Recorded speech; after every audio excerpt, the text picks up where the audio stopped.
Okay, we're all set. We see the red button. Okay, now we can get started.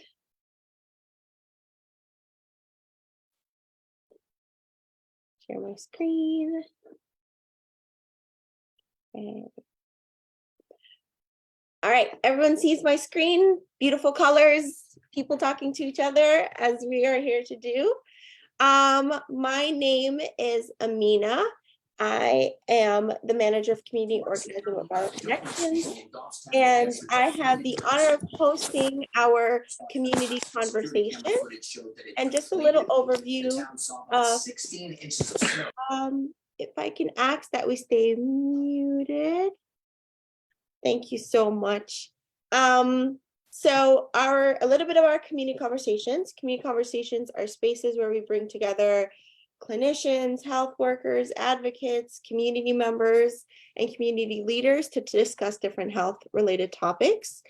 In this space, everyone's an expert. So I know that we have a line of amazing speakers that are very well versed in the topics that we're discussing, but also you guys have valuable information that we'd love to bring into this space as well. So if there's a question that is out into the air and you feel like you have the answer, please feel free to provide an answer. You can write it in the chat, or you can come off mute, whichever feels most comfortable to you. And on today's agenda, we are going to talk about, well, first we're going to go over our norms and our way of being. I'm going to put them into the chat later. And then the Fields Corner Crossroads Collaborative Youth are going to lead us on a icebreaker. And then we're going to have a presentation by Dr. Feldman. Then we're going to have a discussion with all of our speakers who are going to be introduced by our moderator tonight, Mark Kennedy. And lastly, we're going to have a shareback and feedback. And the shareback/feedback are just 2 questions about how you felt about tonight, and to help us, plan these community conversations in a way that, captures what you all want to talk about. But first, I'm going to talk a little bit about Vital Connections.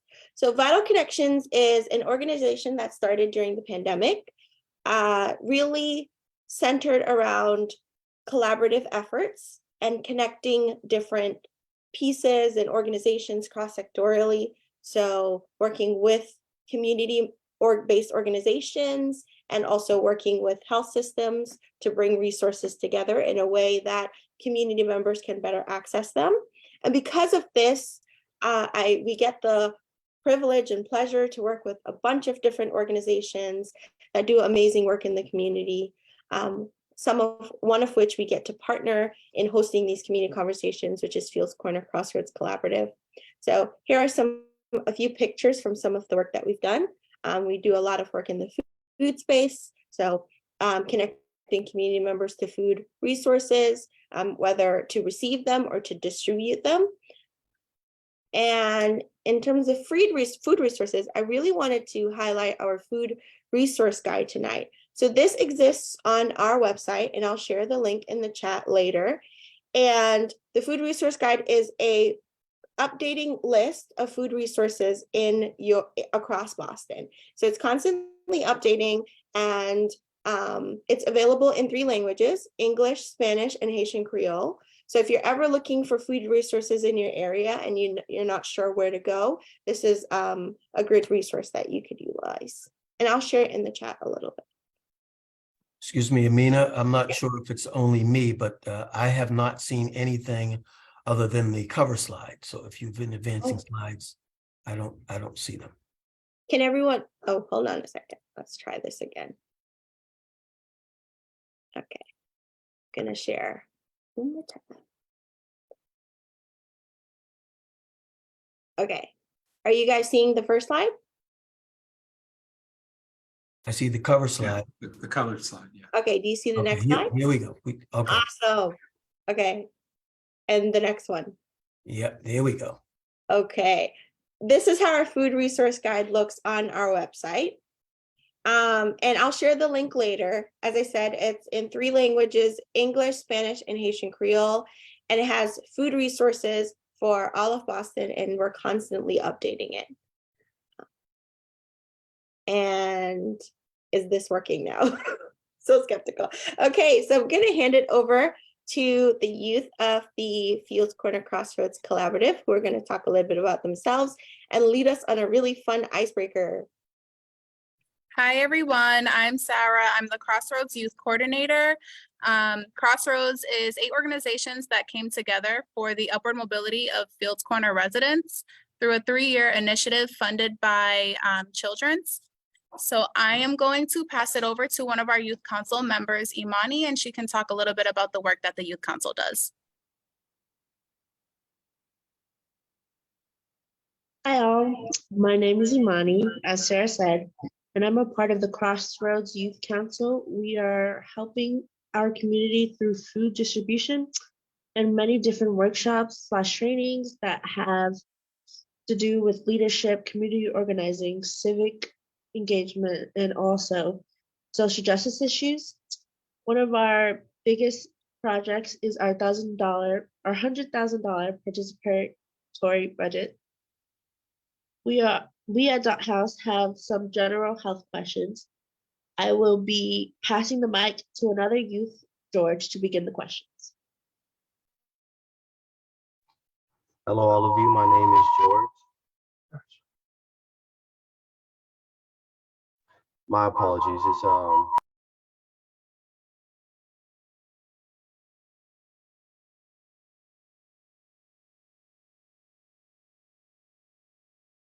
My apologies. It was echoing, but my name is George Giles, and I'm with the Fields Corner Collaborative, Crossroad Collaborative Youth Council.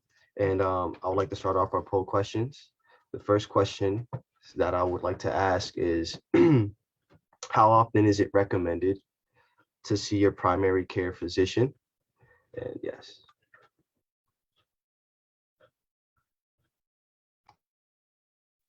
Can anybody answer? Yes, it'll be a poll. Can anybody answer? I'm sorry. Yes. Sorry, I'm muted. Did you see the poll come up on your screen? Yeah, I see the poll. Coach Chris, if you can't see it, you can put it in the chat. Okay. I think it's very often. I go every 2 to 3 months. I know that sounds a lot, but when you don't check yourself for a while, this is what you have to do. So every 2 to 3 months, or even if I sneeze, I'm going to my primary care doctor. Is that excessive? Yes. But is my health good? Absolutely. I'd rather be safe than sorry. Now, knowing.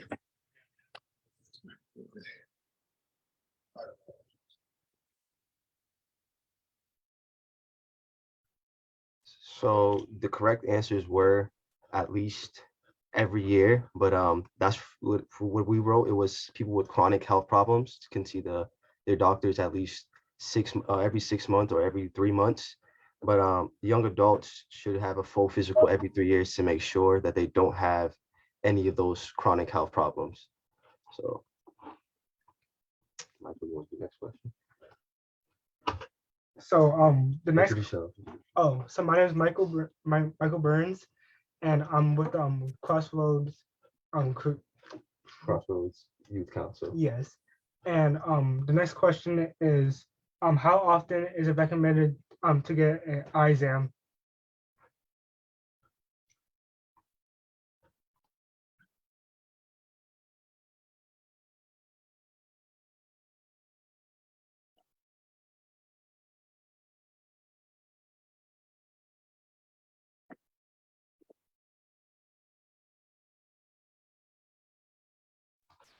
Like older people. Yeah, older.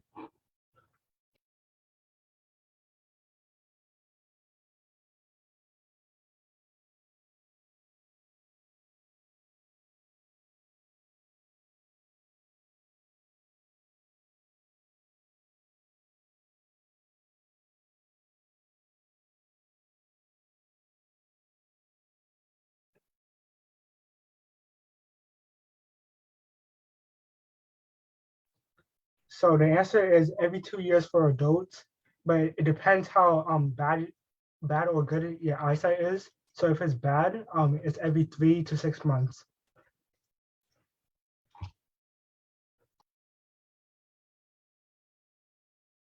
The next question we'll ask is, how often should you go to the dentist?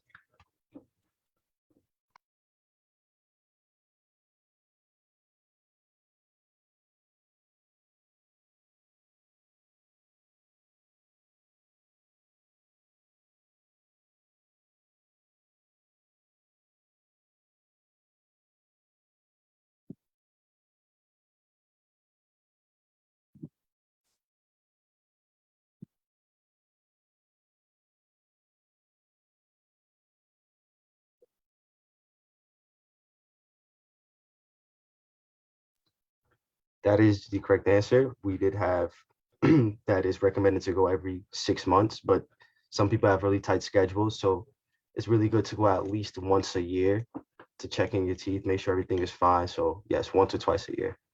I believe the next question will be answered by Imani.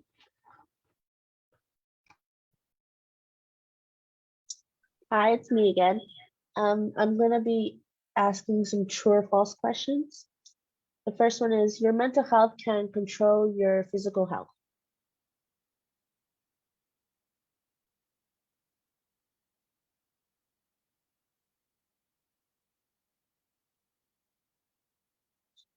Mhm.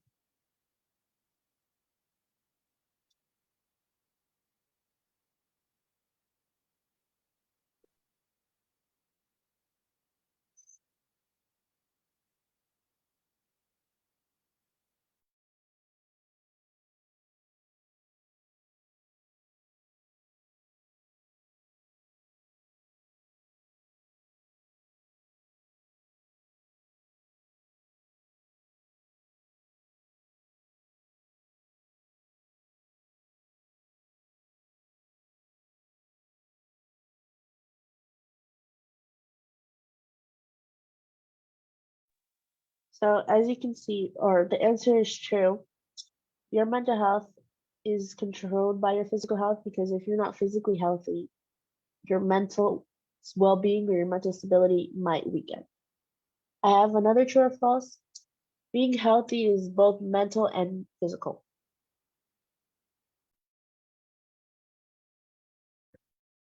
I think I accidentally shared the wrong question.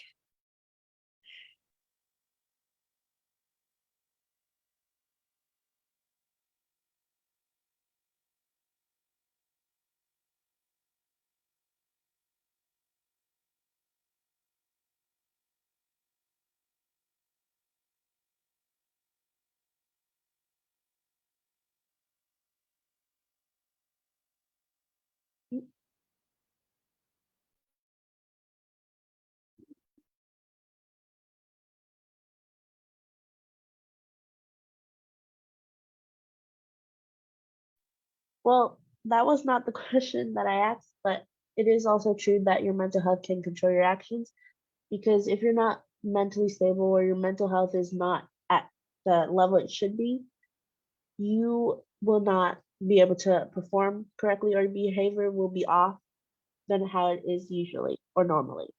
But also to the question that I asked earlier, it is true that your mental health is both a physical and mental thing, or being healthy is both a mental and physical thing, because if you're mentally healthy, you are physically healthy, and if you're physically healthy, you're mentally healthy. They both are, they corroborate one another and they coincide. I'm going to pass the mic back to Michael. All right, so the next question is, how important is sleep to your We're mental health? actually Okay. gonna stop there with the questions. So I think it's Mark's time to introduce the speakers. My pleasure. If somebody will advance the slides for me. Okay, next one. Excellent. Thank you. So hello, everyone. My name is Mark Kennedy. I am a senior program manager in the Chronic Disease Prevention and Control Division at the Boston Public Health Commission, and I manage the city's Chronic Disease and Cancer Early Detection Initiative. Thank you for having me, Amina. I really do appreciate it. I'd like to start out by introducing Dr. Adam Feldman, who's a urologist at the Massachusetts General Hospital Department of Urology. He specializes in the treatment of urologic cancers and related research. And I'm sure that as the conversation goes on tonight, he'll be more than happy to answer any questions about what that is and what that means if you have them. He's also one of the clinical supervisors spearheading the Mass General Brigham Prostate Cancer Outreach Clinic. This is an initiative based at both Mass General and Brigham and Women's Urology departments to promote equitable access to quality prostate cancer care. Thank you, Dr. Feldman. He'll be starting us off, as Amina mentioned, with a prostate health presentation, and he'll be with us momentarily. Next slide, please. I'd like now to introduce Coach Chris, who's a mentor and leader for youth in Dorchester, both inside and outside of his role at all Dorchester Sports and Leadership. Coach Chris was pursuing a career as a professional basketball player when prostate cancer interrupted his trajectory. And now he'd like to use his story to inform young men about the importance of keeping up with their health. Thank you, Coach Chris. Next slide, please. I'd like now to introduce Reginald A. Howard, who I covet in terms of his hoodie, and I'm going to be getting one of those as soon as we're done. Reginald Howard is a suicide attempt survivor. Hold on, something just popped up in the way of there it is. Reginald A. Howard is a suicide attempt survivor turned health equity activist. He captured much of his early life in his self-published book entitled Suffering into Success, a paradigm shift of struggle to achieve happiness. Reggie's dedication to healing provoked him to start the Black Mental Health Podcast, which currently has 200,000 downloads. He's the senior program coordinator for Black Men Heal. Thank you and welcome, Reginald. Next slide, please. And I'd also like to now introduce Dr. Stephen Wilson, who's been an academic family physician at Boston Medical Center since April 2020. He sees patients at the BMC Family Medicine Melnia Cass office, and he's also chair of family medicine at Boston University School of Medicine. So thank you everyone for joining us. And again, Dr. Feldman, if you would, I'd like to have you get us started with your presentation on prostate health. Great. Well, thank you so much. I just want to thank everyone for welcoming me here. I also want to just quickly say how impressed I am by the youth leaders who just spoke and ran the questions. It's just a really impressive group. So, but thank you again. So I think this is an important topic to talk about. I'm going to share my screen. And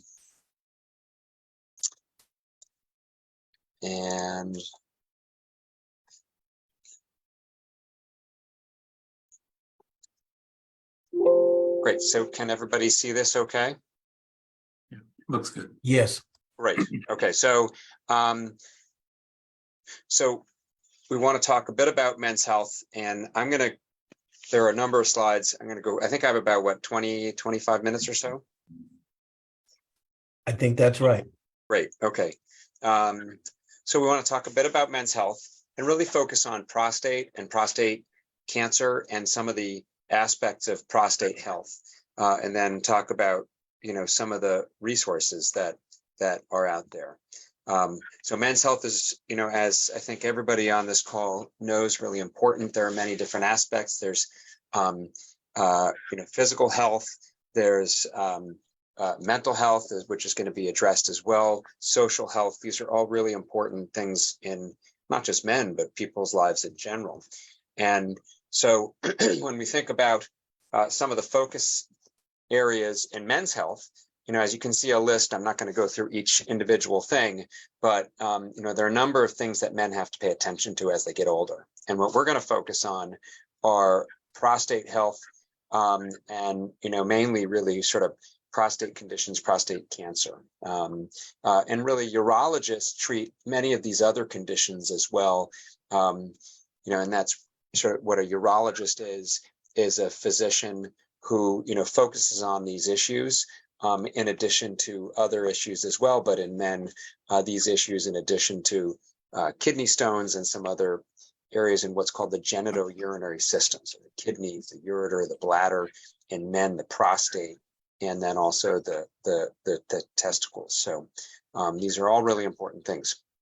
I'll just mention, we're talking, since I have a captive audience, and we're talking about prostate cancer, but in young men, you also want to make sure that you think about the risk of testicular cancer, and I'll just comment on that. That that is the most common type of cancer in young men, and so you want to always do self-testicular exams, once a month, once every 2 months, when you get out of the shower and things are kind of soft, and just examine yourself and make sure everything feels normal and there's no changes. So a quick aside.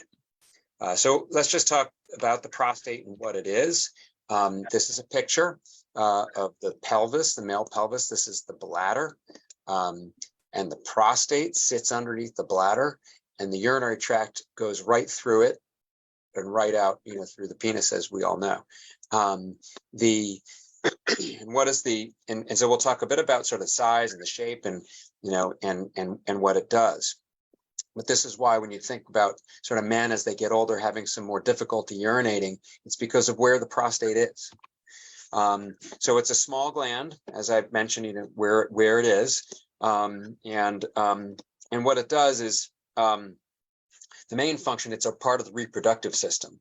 So it secretes prostatic fluid, okay, and makes that and what are called the seminal vesicles, which I'll just go back, are the little glands that come off of the prostate. That's the majority of the fluid that makes up the ejaculate when a man is sexually active. So and that here you can see it is again the fluid that's sort of released, and that ejaculate is created again by seminal vesicles, prostate, and then in addition to carrying the sperm, which actually the sperm that are made from the testicles really make up a really minority of the amount of the fluid that there is. So it contains a number of nutrients. One of the other things that it contains is something called prostate-specific antigen. So some of you may have heard of a blood test called PSA, which we use to assess someone's risk for prostate cancer and to screen men for prostate cancer, and then even use it after men are treated for prostate cancer. But that protein that we're measuring, that what's called PSA, we measure it in the blood, it actually has a role. And the role is to help with reproduction. It actually, after man ejaculates, and what it does is the ejaculate actually becomes sticky in order to allow the sperm then to get into the sort of uterus and function for reproduction, and the PSA has a function and a role in that process. So in addition, I talked about that PSA has that role in the reproductive process, but there is a small amount of it which gets into the blood, and that's what we use to look for one's risk for prostate cancer. Okay, and so when we look at a normal level of PSA, and you'll see some reports if you've ever had your PSA checked, and you may see a normal level of 0 to 4. In reality, actually, what happens is that there's a range of what's normal, and it really depends on the person. Part of it depends on the size of your prostate, your age, and age actually is in relation to the size of your prostate. And so when you think about what's a normal range, there can be variation in men, and that normal value really is what's normal for you as an individual. Okay, but rising levels of PSA can indicate a risk for prostate cancer, but also enlargement of the prostate. Okay, so there's 3 sort of main things that we think about in terms of things that can occur within the prostate that can affect men's health. Okay, so one is what's called benign prostatic hyperplasia. That's just basically benign enlargement of the prostate, or BPH. You may see ads for different medications for BPH and may have heard of that. Prostatitis, or inflammation of the prostate, and then prostate cancer. So what is BPH, or enlargement of the prostate? This again is a little schematic. That's the bladder. That's the prostate, and the urinary tract goes right through it. And normally what happens when someone goes to the bathroom is that the muscle in the opening of the bladder, and the muscle within the prostate relaxes and allows you to empty. Okay, and that actually happens at the same time that the bladder squeezes. So what can happen as the prostate gets enlarged, it's kind of like a bottleneck, that it, squeezes the opening, it doesn't open as well. And that's why sometimes, men as they get older might take a little longer to start going to the bathroom, might, take a little longer to go to the bathroom. And those are all, important things that can happen as men get older. So again, what are some of the symptoms? As I, just started to mention, difficulty starting to go to the bathroom, weak, urinary stream, going to the bathroom frequently, getting up at night to go to the bathroom, having to go urgently. And that happens because you go more frequently because you don't empty as well. And so that's why these things can happen. Okay. And sometimes urinary tract infections, if you just don't empty well, or sometimes a little bit of dribbling at the end of urination, you might wait until you're, after you're done. How is it diagnosed? How is BPH assessed? Well, the prostate is in an area, where you can feel it on an exam, what's called a digital rectal exam. And as I say to people, it's the part that, of the exam that nobody likes really having done and nobody likes doing. But it's important, and it's an important, part of an examination to do. We all have things as we get older that, I think are helpful to make sure that we're getting evaluated, and it is a good way to evaluate and make sure that you don't, feel the size of the prostate, but also you can make sure you don't feel anything abnormal. Okay. The other thing I'd mentioned is the blood test, PSA. A high PSA doesn't always mean prostate cancer. A high PSA test can mean that just the prostate is bigger. So the normal prostate tissue makes that protein just as well as prostate cancer. But what happens is that if the prostate's getting bigger, there's more prostate cells to make that PSA. So you actually can have a higher level of PSA just from having a benign, or non-cancerous enlarged prostate. Okay. There are also some other things that we use to look at how a man is doing with, regard to, we can measure the flow of the urine. We have, equipment to do that. And then ultrasound is an imaging. Many people may know ultrasound from, women who are pregnant, who have ultrasounds, and we use that to assess the prostate also. What are the treatments of BPH? Lifestyle changes. So just altering your diet, caffeine actually, and I notice, a lot of men don't know this, that caffeine actually, if you think about it, if you drink coffee, you're going to have to go to the bathroom more frequently and more urgently if you drink coffee. So caffeine, alcohol, all these things can affect your urinary symptoms. There are medications that can help that muscle that I was talking about, help that relax more easily. And sometimes there are some medications that can shrink the prostate. And then there are some surgical procedures for BPH. Again, out of kind of the scope of what we're talking about right now. It's really important to know that benign enlargement of the prostate, or BPH, does not become prostate cancer. It's very common, and sometimes we see that together, but it does not become prostate cancer. Okay, and treatment can often help people in terms of their quality of life. So prostatitis, or inflammation of the prostate, is important to talk about because that can cause symptoms in men of any age. It can, often can be caused by an infection, a urinary tract infection, sometimes just even some inflammation within the prostate. And so there are a number of ways that it can be acute, meaning that it comes on suddenly, or sometimes it can be chronic, and sometimes what's called, there's something called chronic pelvic pain syndrome that there's some crossover there with chronic prostatitis. But this is something that, if somebody who has prostatitis, or you're having, these symptoms of burning with urination and chronic issues with that regard, it's important to see a urologist who can evaluate you for that. So again, having one of the, the risk factors that were listed on the last page, age, sort of urinary tract abnormalities or structural abnormalities or anatomic differences, prior surgery, those don't always mean someone will, develop prostatitis. So that's important to know. And what are the symptoms? Pain or discomfort in the pelvis, similar to what I mentioned, chronic pelvic pain syndrome, pain and burning with urination.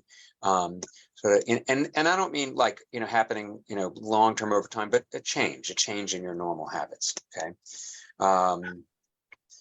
So how is it diagnosed? Again, history, going through seeing your physician or urologist, doing the physical exam, looking for any signs of infection, either with a blood count or a urine culture. And then sometimes we also will do an ultrasound. So different treatments for prostatitis, again, affecting your diet. Okay. Sometimes we treat it with antibiotics, or sometimes we even treat, if it's not necessarily from an infection, sometimes we use some of those medications that we use for benign enlargement of the prostate. We'll use that, and they can really be very helpful for men with prostatitis because you're helping to empty better. So I'm going to switch to prostate cancer, which is, I think, very important to talk about, and really is the focus of what we've been doing in our what's called our prostate cancer outreach clinic. And prostate cancer is really important to talk about because it's the most common cancer in men in the United States, second to skin cancer, and it's the leading cause of cancer death in men. And so what is prostate cancer? It's basically, it's a growth when the prostate cells become abnormal, and then they start to grow, and they can either spread sort of locally within the prostate, and then sometimes can spread to other areas of the body. And when cancer spreads to other areas of the body, that's called metastasis. So there are a number of steps that, we'll talk about and just go through some of the basics about prostate cancer. So what are the risk factors? As men get older, their risk of prostate cancer goes up. Remember, I said it's the most common prostate, or the most common cancer in men. Genetics, we know, play a role. Family history of prostate cancer, but interestingly, we've recently learned that not just a family history of prostate cancer, but also a family history of breast cancer, ovarian cancer, pancreatic cancer, melanoma, and colon cancer. We're actually learning that these other types of cancers are related to prostate cancer through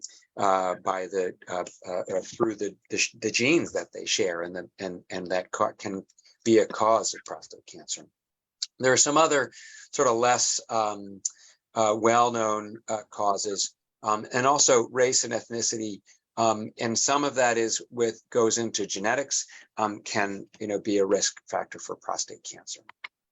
So there are 4 stages of prostate cancer, and that really is determined. The stages of prostate cancer are determined by how far it's spread, either sort of locally within the prostate and nearby structures, or elsewhere in the body. Okay, and most of the time we actually find prostate cancer when people are not having symptoms, and quite honestly, that's how we want to find it, before people have symptoms.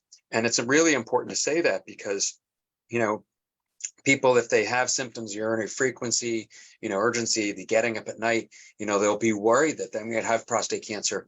But those symptoms that I mentioned, they're actually more common with benign enlargement of the prostate rather than prostate cancer. That's really important for people to know. Okay. Some of these other symptoms are later, kind of some later stages. Okay. And so we'll talk about how to avoid symptoms from prostate cancer and avoid being found when you have symptoms. I'd already mentioned this, so I'm gonna sort of skip this slide, but I will comment. Then what I'm sort of getting to is that early detection and treatment of prostate cancer, one, improves outcomes, and we think that increases people's chance of a cure and full recovery. So this is a busy slide. I'm not going to go through everything right now, but basically, when we think about sort of the care of a patient for prostate cancer, a number of things we think about: prevention, screening, diagnosis, treatment, and then aftercare, or what we call survivorship. Okay, and we'll focus just first on prevention and screening. For prevention, there's some some dietary factors. What I really say is probably a heart healthy diet is the best way to think about it. Avoid obesity. One can probably be a risk factor. Avoiding significant amounts of red meat, vitamin E maybe can increase the risk. And diet and exercise probably is the best thing to do in terms of overall men's health in general, including prostate cancer. Okay. I'm not going to touch on the dutasteride part and the drugs because that's I think a little beyond the scope here, but and I don't ever recommend men take medication to prevent prostate cancer. And I'll just comment, there's a lot of supplements that you'll see that are being sold, dietary supplements for prostate health. There are no supplements that are out there that are known to prevent prostate cancer. So just to make sure, and those can be fairly, there's a lot of them out there, and they can also be fairly costly. So again, some of these lifestyle choices, they can't guarantee prevention, but they're important in terms of overall men's health. So the way we look for prostate cancer, again, is the exam. There's that, that picture, the blood test, PSA, and then, screening men based on their age and other risk factors, including family history and race. So what do we think about as higher risk? Family history of prostate cancer, or those other cancers that I talked about, which are that are associated with prostate cancer. Men who are Black or African American identity, men who identify as that,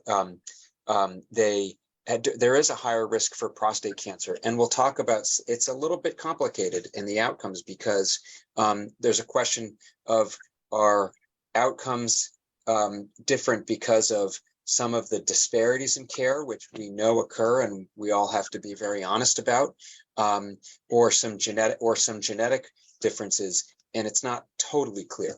And in people who are at higher risk, it's important to start getting evaluated or getting screened by exam and the blood test, PSA, at 40 years old. People who have no risk factors at all, 45 is what we're recommending now. So not all PSA levels are, I think I'd mentioned this before, but just because your PSA is higher does not mean you have prostate cancer. And that's really important to talk about and really important for people to understand, okay? But it is important to get evaluated. So one of the things that we know is with the modern detection of prostate cancer and newer treatments compared to, we've really improved outcomes for prostate cancer. And I'll just comment because people may hear their primary care doctors say about the blood test, about PSA, well, we don't necessarily do PSA testing. And so and I'll just be really, just make sure people know there's been some controversy about screening for prostate cancer, but and for a period of time, about only about 10 years ago, there was a period where the primary care community had actually moved away from screening, and what we found is that with that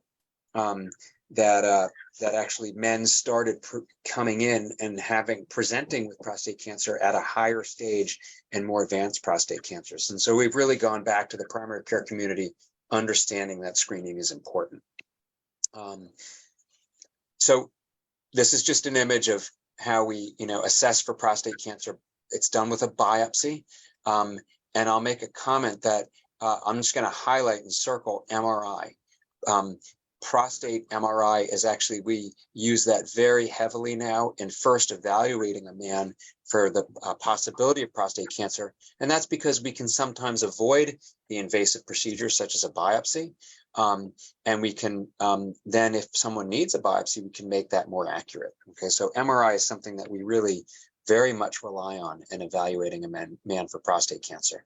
And there's other new imaging. What's called a PSMA PET scan is a new way that only available within the past year and a half of trying to identify if prostate cancer has spread.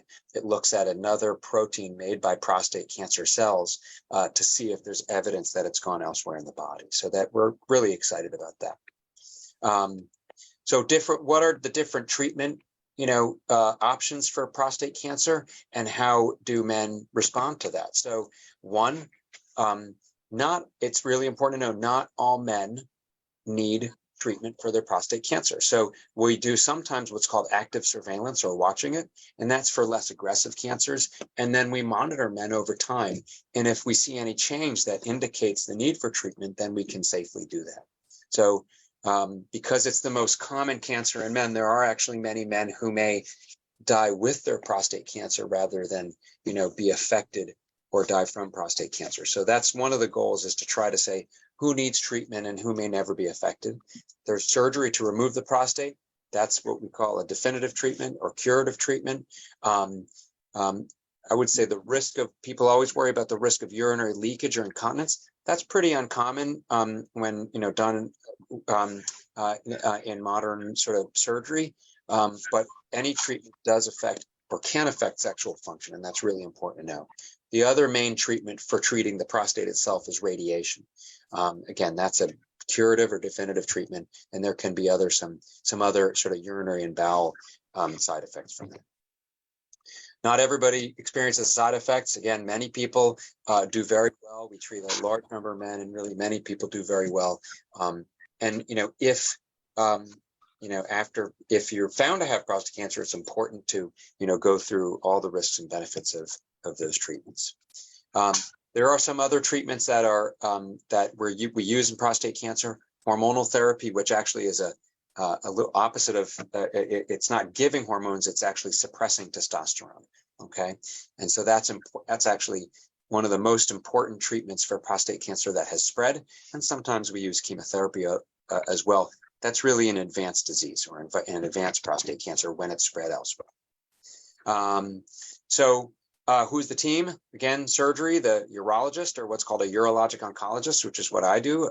Radiation is given by a radiation oncologist. Medical oncologists give things like hormonal therapy and chemotherapy. So we really treat people as a team. And then it's really important to talk about, and what, to talk about sort of what are the potential, options or resources for Black men in the community. And so it's really important to talk about that, because I'd mentioned the risk that men have, of being diagnosed for prostate cancer. And again, the question is, is there an issue between genetic, sort of baseline genetic risk, or some, disparities in care? And that, I think, is really important to talk about. And one of the reasons we're here talking about prostate cancer, because we know that there have been disparities in care that can affect, the treatment of Black men over the, many years and historically. And so we know that that men have been historically less likely to receive definitive treatment and are 2.5 more times likely to die from prostate cancer. So this is what we really want to fix. And we fix that with access, and then understanding more about the biology. Actually, there are some people who are doing really good research on trying to understand, what treatments people will respond to based on their genes. And that's really important, so that we can hopefully personalize people's care better. So we want to build community. That's, why we're all here together, with physical health, social health, mental health. And all of these things are really important. Talking to your family members, friends, support groups, really trying to, spread the word about, men's risk of prostate cancer and getting evaluated. I'll just skip that. And again, really, it takes a lot of people. I think it's great to have everybody here together, to talk about this. And some of the resources, one, our prostate cancer outreach clinic, which Katie Mearport, who's on the line, has been a critical, community health worker working with us, and really has done a lot for myself. And then also Dr. Trin, who's sort of my colleague at the Brigham.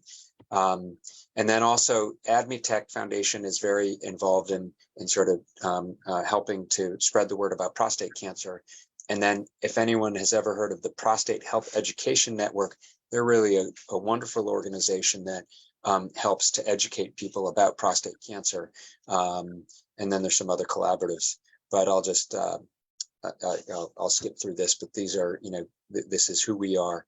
But this is a nice event that we held at church with FEN, and it was really a great event that we really spread the word about prostate cancer. So I'll just finish there and thank everybody. I'm sorry I went over a little bit, but thank everybody for the for the time and for the opportunity, and happy to take questions tonight or anytime in the future.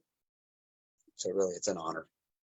It's a wonderful presentation, very detailed, and it's a lot to cover in a very short amount of time, Dr. Feldman. So I certainly can appreciate all of what you were able to say.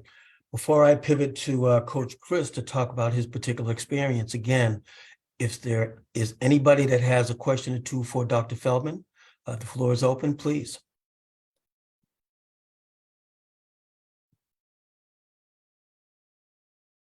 Okay, now remember, men, we have a reputation, whether it's true or not, that we don't like to talk. I hope we I'm can sorry. do a little bit better tonight. I'm sorry. I was trying to get my phone off of mute. No problem. Dr. Feldman, question for you is, for people that's struggling with financial insurance, one is a struggle to get insurance. Two, the comfort of the hospitals. When people struggle with them two complaints, how do you reassure yourself so you can get checked up? Because the problem is going to the hospital, is getting there. Some people just don't feel confident enough to even go get themselves tested. So what would you recommend? So I think, well, one, getting to the hospital or getting to the doctor is, and I understand, I know there's distrust of the medical community that, historically, and that, and some people necessarily don't want to go to the hospital or the doctor. I think those conversations are really important to have with family members and people in your community, and to try to, talk about, sort of what are their fears, what are their concerns, and get that all out in the open. I think that's really important. And actually that we had that picture I showed of that event with the Prostate Health Education Network. I mean, we talked about that very openly that day, actually. Because, one of the people at the church, they asked really the same question and, and commented about sort of historically the issues with sort of trust of the medical community. And so I guess for how do I address it? One, I think part of it is coming to these events and getting people to have the conversation. So that's that. And then, I think for me, when I'm seeing someone in the office and, how do you gain somebody's trust? By speaking to them as a human being.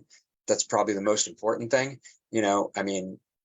Anybody, right? I mean, you try to speak to someone, in an honest way, be open with them. And so that's, I think, the answer I would say. But yeah, I mean, these are really like, these are difficult conversations to have. It's a part of your body nobody wants to talk about. And we're men, we don't like to, we don't really like to talk about things. Just ask my wife, but, we, I see it in my 14-year-old too, but we know that these are not easy things to talk about. I mean, erections, sexual function, urinary problems, they're all very personal things. And so it's really important to have the conversations though. And Dr. Feldman, if I may, I think one of the other parts of Coach Chris's question had to do with medical insurance. And you're right. Thanks. Thanks for a couple of comments about that. Yeah, Coach Chris, as I mentioned earlier, I'm over at the Boston Public Health Commission, and we have a service that we provide to all residents of the city of Boston called the Mayor's Health Line. And it's our job to connect people with state-run medical insurance. So that's an easy thing to do. And Amina can certainly give you my direct contact information, and I can make that happen if that's something that you're interested in. And before I pivot to the next speaker, I'm asking if maybe Dr. Wilson might want to comment on that, being from Boston Medical Center, which is one of the biggest safety net hospitals in the New England region. They may have some things going on specifically at BMC that might be helpful as well. And I think to Dr. Feldman's point about trust, what we're finding is a lot of people of color, and I see my friend Hope White's on the call, she might want to weigh in on this as well. A lot of people of color in the city like to go to Boston Medical Center because there is a higher level of comfort when you talk about getting clinicians to work with you that look like you, right? So there are some options. And again, let me stop. Dr. Wilson, would you like to make any comments, please? Yeah, absolutely. Thanks a lot. It's a pleasure to be here. I'm actually relatively new to Boston. I've been here for about 3 years. I got here I started during the pandemic. And I really appreciated Coach Chris's question. One of the things that can help with the prostate cancer screening is when it's part of a regular checkup. And that was the series of questions that were asked earlier. Because like doctors like myself, like my office is right on the street level. It's right on it's right down on Melnia Cass Boulevard, and there are a lot of community centers. So you don't always necessarily have to go all the way into the hospital to have this checkup done or to get the blood work or the blood test done. You can go to community health centers right in the community that's closest to where you are. And if you're seeing a regular primary care doctor like myself, you'll know me, I'll know you. We'll have a conversation about your prostate, and it's a part of your annual checkup. So having that kind of regular doctor that you see can help make those decisions a little bit easier. They're not, no one comes and is looking forward to it, but it's sometimes there are things in life you just have to do. And at Boston Medical Center and where my office is, if anybody comes in and they're not already on Mass Health or have some form of insurance, we do have some navigators and social workers who are able to walk with people through the insurance process if they need that, so that people can get the care they need. Exactly. Thank you, Dr. Wilson. Chris, I don't know if you've got any other questions, but I wondered if you might want to take the floor for a minute or two and maybe share a little bit about your story, just so that people can have a sense of a real lived experience around prostate cancer. So good afternoon, everybody. I'm Javin. To be honest, I had a lot of speech. I just honest truth. I was named Mr. New York City at one point in time. Honorable mention McDonald All-American. Honorable mention Team Jordan first team. Honorable mention Mr. Big. There's a lot of things basketball-wise career is successful, but I think all that was taken away because I didn't check myself. I wasn't aware that my father, it was inherited into his body, and it's been passed to generations. My brother having, I had it. And to be honest, it's not very often that we as men get screened, and I think we need to get screened. Everything was taken away from me. Opportunities to make it in the NBA, opportunity to be the number 4th pick, or because, the physical pain I couldn't take, the rehab and all that stuff I didn't think I couldn't take. And my mental wasn't there. I was just really depressed and overwhelmed. So when your mental's not right, nothing works for you. So I would tell every guy on this line, please tell a friend, go get checked. If my dreams could be taken away just by not going to get a simple checkup, then imagine what we can do if we do get our body checked. And if we do tap in with somebody that really cares and say, you know what, this is the steps you need to do, and we take more precautions to our body, we'll live longer. But if we don't, if y'all sit down and wait like I do and wait till the last minute, tomorrow's not promised. I just be honest with y'all guys. It was taken away. At 18 years old, I was ready to sign a $42 million contract. I was the year under LeBron. I didn't get much exposure because I was sick. I didn't get the opportunity to play as much because I didn't take my medicine or do the things I was supposed to do. So guys, please don't cheat yourself, treat yourself. Go get checked. And if one of y'all go get checked, please let me know so I can go back with y'all and make sure I get myself checked, because the pain, the agony, and depression, it ain't worth it. All we got to do is take 5 minutes out of our day to go sit here and check our bodies. and then we can live longer. So please try it, do it. You'll appreciate it at the end of the day. Thank y'all guys. I like that statement. Don't cheat yourself, treat yourself. I'm gonna have to use that. And Chris, I'll send you $1 for every time I say it, okay? Let me, Yes, if I sir. could, pivot to Reggie, if I may, because Chris made a very interesting point, because he actually made the connection between your mental health and your physical health. Reggie, I'd like to give you the floor and have you talk about any comments about that connection. So, first of all, I'd like to thank the Dr. Feldman just for giving the information. I was learning and getting educated as it was speaking. I'm on the younger side, but I'm in that I'm a millennial where I'm transitioning into the caring more about my health now than I did before. But there's still that stigma in regards to that, where I know that there's a lot of young brothers out there that don't really pay attention to it. So even for me, as I make the transition, I'm still hesitant, for lack of a better word, and still trying to find that, and that's again being fully transparent, still finding out that I have a mental blockage on my end that still won't allow me to like feel comfortable in going and figuring out this information. And even hearing the brother Chris's story, it still is some stigma, I guess, and still some hesitancy in my end. So I know going back to Mark's question, with the mental blockage, that I know that's heavy in the community, and this is why I got into the mental health space, because I wanted to help people, but I didn't know how I wanted to help people. And then I've learned that there's a huge component of mental health that it comes within our community, especially in regards to men and some of the stigma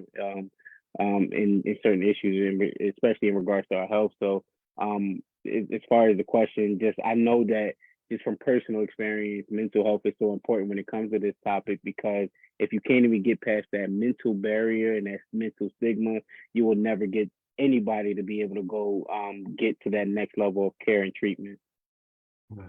Thank you, Reggie, if I may.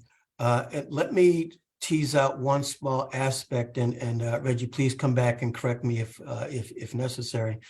I want to just make a distinction, whether it's a big one or a small one, between mental health, which is almost implies that there may need to be some professional intervention because of something serious that may be happening, from something that I just call a frame of mind, a mindset that men have because we think we're invincible.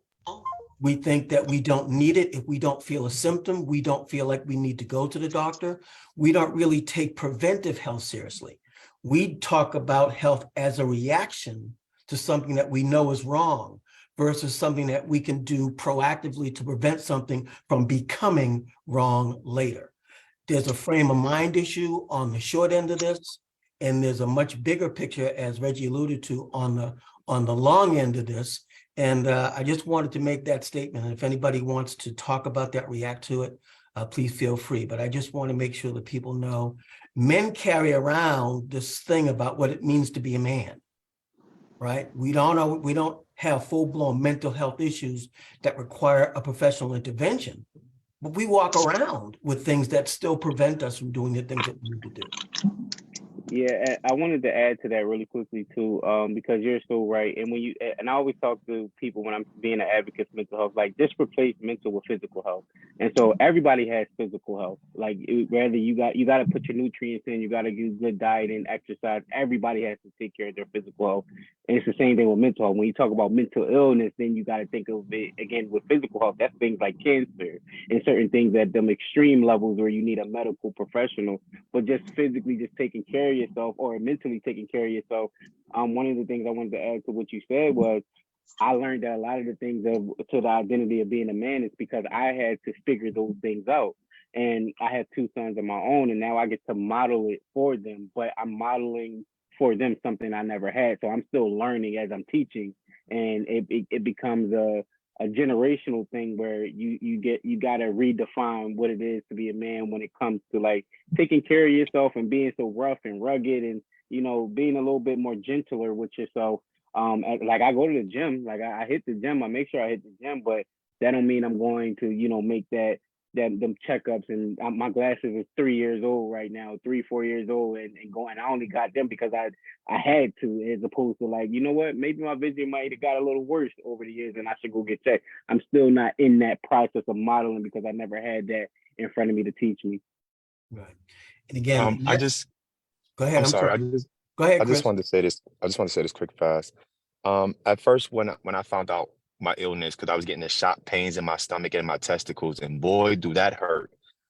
That mental block went out the window because that day I wanted to live to see tomorrow. You know, I know it could be a mental block and be very challenging, but in the same breath, if you wait any longer, longevity, you're gonna hurt a lot more. So is important because us men don't have a platform to sit here and talk about prostate, or we don't have a resource to go sit here and say, you know what, I'm going through this. We have to be solid providers and protected at all times. But gentlemen, this is a platform here for us to utilize and get the proper help that we need. So if you be shy and you run from the situation, I guarantee you'll be like me 17 years later saying, I wish I went into setting that doctor and heard what he had to say. You know, when you in an MBA and they give you all these tests and you got to pass the psych, the physical, the background, it's so much that you have to pass. When you don't pass one thing, you lose everything. So if your mental's not right and your health is not right, then your life is not right. Then you become mentally lifeless, depressed, and hopeless. So, you know, you got to tap in with yourself. You know, they say less, pray more, and let God do the rest. But I wish God would have told me earlier, go get checked out. Because if he just said that to me, I probably would have went. I probably would have still been in the NBA. I'm still young. So, you know, it's crazy for me, but guys, it's important. Check yourself. Check yourself. We got kids, we got daughters, we got sons. And if we don't check ourselves, ain't no tomorrow for us. So who they going to look for them to teach them? If that's not motivation, I don't know what to tell you, baby. But you got to check yourself. Exactly. Sorry, guys, for being long-winded. No need. Thank you, Chris. Big, I see your hand is up. Yes. So first of all, good evening, everyone. Thank you for the stories. Very, very touching. The information from Dr. Feldman was deep, very informative. And the stories have inspired me to get some things checked out. Mm-hmm. You know, and I same. I was, that gym that, always running, always going, had no fear, had no downtime. And now being of age, I'm slowing down, not because I want to, because I have to. But the other part of that is I had this discussion with someone previously, is in terms of the medical field and the lack of bedside manner, lack of compassion, lack of caring. It's just a job to them. Makes me not want to go to the doctor, because I don't feel heard, I don't feel seen, I don't feel cared about. And it's like a waste of time for me to do that. But I guess I have to buckle up and make them listen. Well, before I respond, again, I was going to ask for Dr. Feldman and Wilson, please. Dr. Feldman, if you would. Yeah, I might just make a comment that, yeah, I mean, it's really hard. And what I would say is you always have choices, and in terms of who you see, and, not everybody is perfect at sort of speaking to people, and their interpersonal skills is not always perfect, but and you're right. And I mean, I think people should speak to people as they're human beings, and as, interact in a hopefully a normal, honest, caring way. But I would say that if you have that experience with somebody, you have choices. You definitely do, and, you you deserve to go, see a different doctor who's going to speak to you like a normal person. So there's a lot of people out there. There's a lot of options. I also just comment on the insurance question because, we sometimes see people who come to see us and for example, they see us and then all of a sudden we realize that, they're for prostate cancer treatment, their specific insurance, they may have to go to another system like either BMC or Tufts or somewhere else, or vice versa. We always can make recommendations of people, for other people and good people, in other systems. So, those sort of restrictions, we try to do our best to get around. And actually that's something that Katie helps with a lot also. But you have options out there. Maybe Dr. Wilson has comments on that also, because I hate hearing about that. Dr. Wilson, please.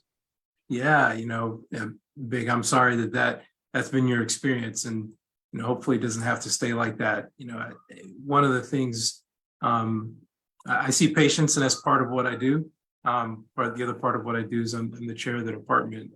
And so one of the metrics that we actually put in for our doctors that we ask patients about is, did I feel listened to? And so that's how important that is for us, that we put that in as a metric or feedback, that we can get that information, from patients. And I think hopefully, medicine in general is doing a better job at that. I know that we're working on that specifically in our Department of Family Medicine here. And I think sometimes I think people, to go back to something Coach Chris has said earlier, I think sometimes men they're either concerned that if they go to the doctor, we might find something, Exactly. or they have a problem and they're afraid that we're going to tell them it's something bad. Most of the time, people who have a problem, it's something that we can fix and we can help. And those are the best days when you have something that you can fix. But even if it is a problem, it's better for us to catch it earlier. I think Dr. Feldman would probably tell you that, if you catch prostate cancer, really early, your 5-year survival, your chance of being alive 5 years later is more than 99%. So although it can be worrisome or a little scary sometimes to come in the door for many different reasons, if you do that, it could have that impact that Coach Chris was talking about. Just for us to find something early can really add years to your life. Exactly. Thank you, Dr. Wilson. And I'll go back to the comments, Dr. Wilson, that you made earlier about your style, the way that you're accessible, being right on mailing your casts, and the way that you interact with your patients. And Dr. Feldman, please comment if you would. I'd like to suggest, particularly, again, going back to something that Dr. Feldman said in his presentation about the fact that before somewhere about 2016, 2017, the task force had actually recommended that doctors don't do PSA testing. And since they upgraded that recommendation from a D to a C, I'm still under the impression that a lot of doctors have not made the pivot. So I think what Big is talking about actually is at least a two-part issue. A, are doctors doing the test, or are they still in the mindset of the adjustment to the recommendation, where they don't believe that PSA testing does any good or does more harm than good?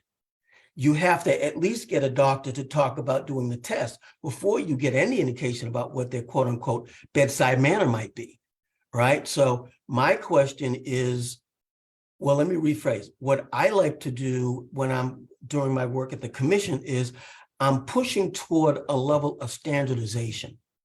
I want men across the city to be able to go to any primary care doctor, whoever they're going to, and be able to get the same kind of reaction, which means this is your individual risk. Here's what is most appropriate.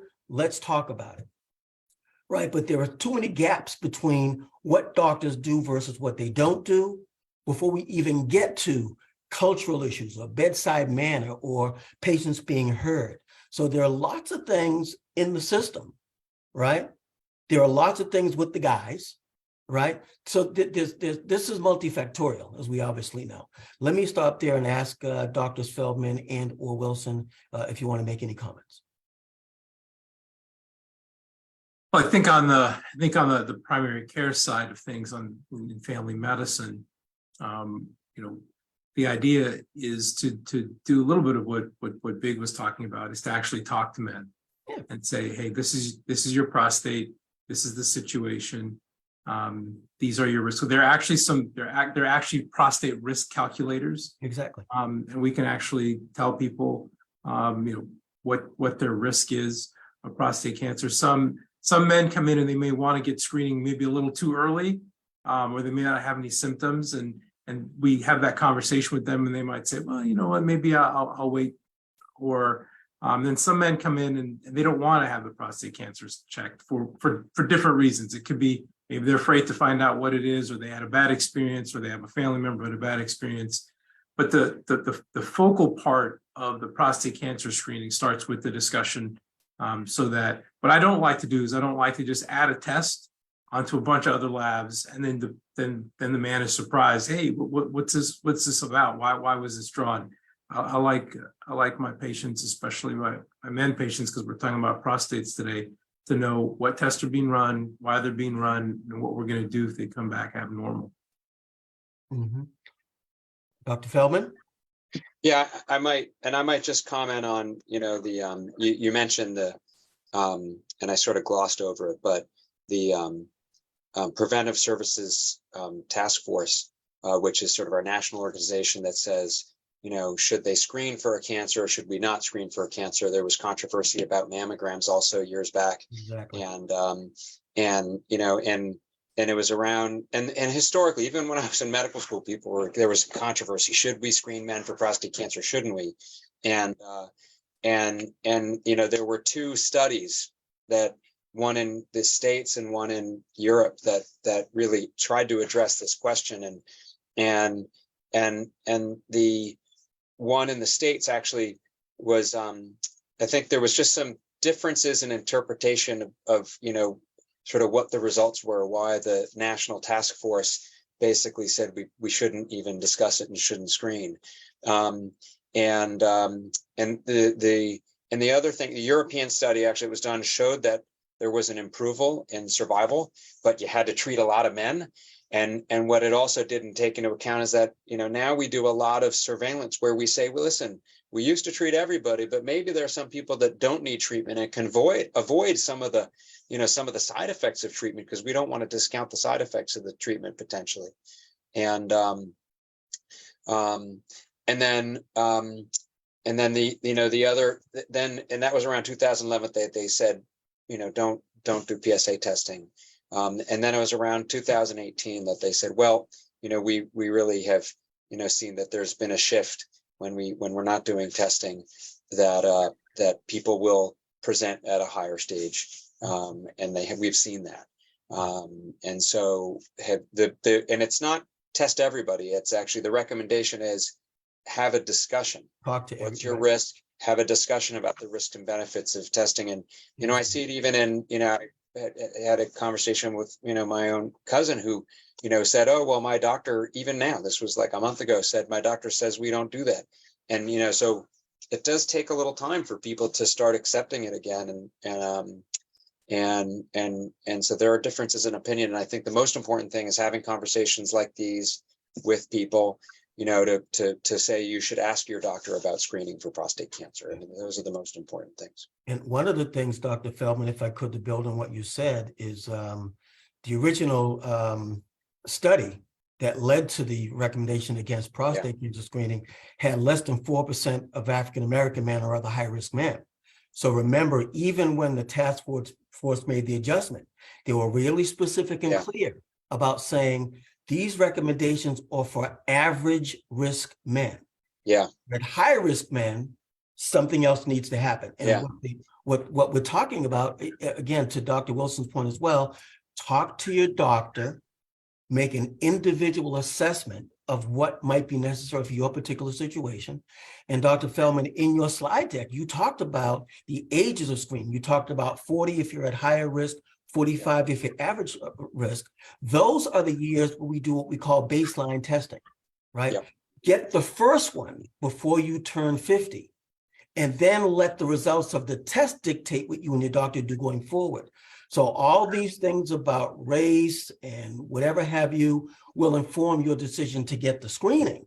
Yeah. But the result of the test, along with your doctor, will then put together a strategy for you. So if you're getting tested, whether you're at high risk or average risk, before you turn 50, you and your doctor can really put together an effective game plan. And since you mentioned the issues with that study, so there was the study that was done in the States. What it was supposed to compare PSA screening with no screening. But what ended up happening is a large proportion of people in the group that was supposed to get no screening, they actually got it. Not screened. They actually got tested. So they were it wasn't really a good comparison. And so, that was an issue that was really impacted the that results. Pilko study did have a lot of issues. And again, I'm doing a time check, Amina. We're about maybe going on 10 minutes before we have to conclude. So I'm going to give the floor back to you. But if I could make one more comment in closing, before I say thank you to everybody that not only presented, but was involved in the discussion. I don't know if it was Big or if it was Coach Chris that asked about a platform. You saw in Dr. Feldman's slide deck a picture with a group called the Prostate Health Education Network. There's your platform. They do monthly, at least they used to. I'm not sure if they even do it anymore before I speak out of turn. But the Prostate Health Education Network is a platform, particularly for men of color, to be able to voice what they think about their experiences with men that have already gone through it. And oh, by the way, they bring in lots of experts like the Dr. Feldmans of the world to talk about every individual aspect of prostate cancer treatment, the prostate cancer experience, the whole 9 yards. So that platform does exist. And then the other comment that I want to make, and then I see Dr. Wilson has his hand up. Think about what Big said. What Big said was, I didn't have information. Amina and I have done a lot of these prostate cancer educational events. And what we find, particularly when we're talking to young people, they don't even know what the prostate is. They don't know what it does. They don't really understand how it impacts their social life, their sexual life, the whole 9 yards. What we're talking about here is men getting into the game. If you're waiting until you're of screening age to learn what your prostate is, that's late in the game, right? We need to be educating younger men earlier about this particular aspect of their body and how it works, which is why I appreciated Dr. Feldman's presentation so much, because it gave that basic information that, again, a lot of men don't have until it's late in the game. Dr. Wilson, before I conclude, I see your hand up if you'd like to make a last comment. Yeah, great, thank you. I was just thinking about something that Reginald had talked about, that he was learning. It was on both sides, the teaching and the learning, and that we're always learning in medicine, and so I think Dr. Feldman, he's more on the business end of the treatment side of prostate cancer, where I'd be more on the screening end. But a lot has changed since we were both in medical school. Not only the testing, but the treatments. The treatments used to be more rugged and had a lot more side effects, and now the treatments are. I'm not going to say that they're all easy and simple, but they're not like they were before some of these recommendations came out. And the incorporation of MRI, more technology to help focus it. I think we're just in a much better space. So I think the evolution of the recommendations from the USPSTF kind of, I think, reflects some of that constant learning that we're doing in medicine, is always trying to make things better. Great point. Thank you. Amina, floor is yours. Before we conclude, there are a lot of ladies on this call, and we're talking about creating shared spaces, especially for talking about Black men's mental health and physical health and men's health in general. I wanted to ask the question, how can we start having conversations with the men in our lives, whether we are men, identified as men or not, about their health, whether it be physical health or mental health?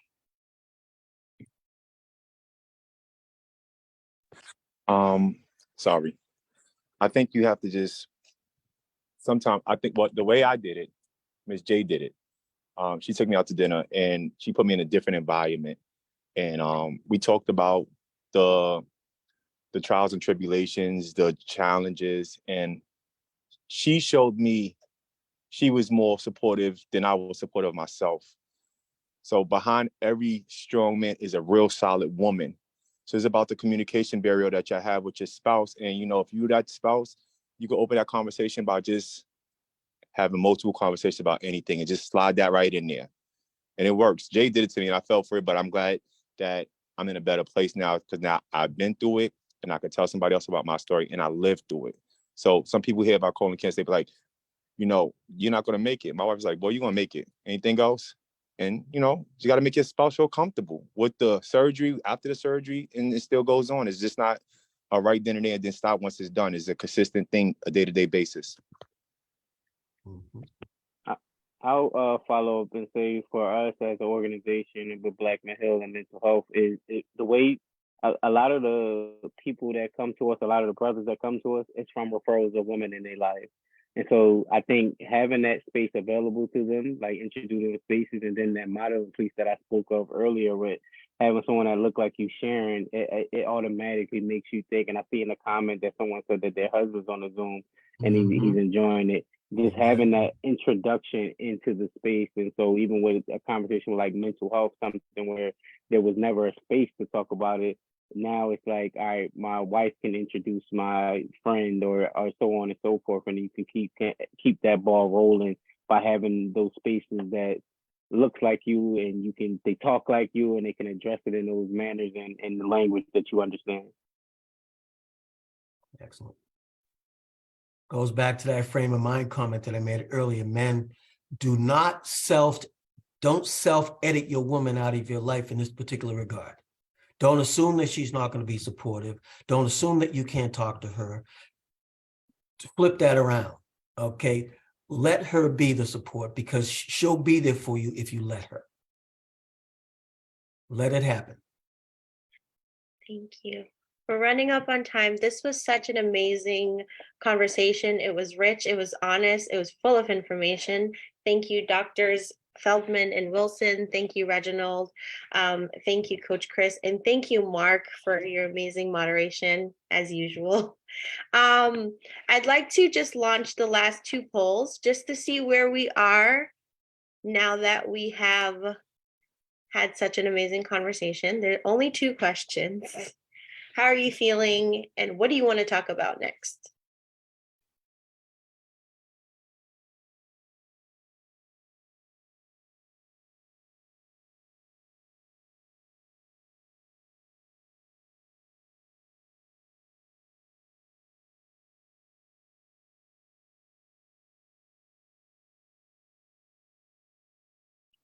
Okay, did that happen too quickly? I can launch it again.